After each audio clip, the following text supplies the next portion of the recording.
কার উদ্যোগে খেলাটা? সর্বপ্রথমে মিডিয়া পার্সনকে ধন্যবাদ, হাম্বাই ছিলেন মিডিয়া তাকুনো। আজকের এই যে ফুটবল টুর্নামেন্টটা, এটা শুধু ফুটবল টুর্নামেন্ট না, আমাদের ইউথের ইমোশন। কারণ ফুটবল এমন একটা প্ল্যাটফর্ম যেখানে 11 জন প্লেয়ার না, 11 দেশ মিলে।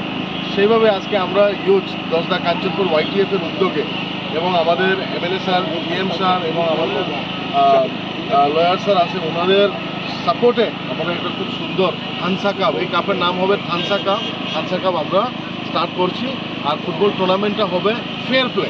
সো ফুটবলের থ্রুতে আমাদের আপনি দেখতে পারেন এই দামচড়া নর্থ ত্রিপুরাতে অনেক ভালো ভালো প্লেয়ার আছে, বাট বিকজ অফ সাম প্রবলেমের জন্য তারাতে প্রপারভাবে আমরা সাপোর্ট করতে পারছি না। এই সাপোর্টের জন্য আমরা এই থানসা কাপটা আজকে ওয়াইটিএফ দশদা কাঞ্চনপুর ডিসেম্বর এবং ওনাদের কমিটির উদ্যোগে এই কাজটা আজকে শুরু করছি। কয়দিনই কথা? আমি যত জানি 52 already team has registered, more then 52।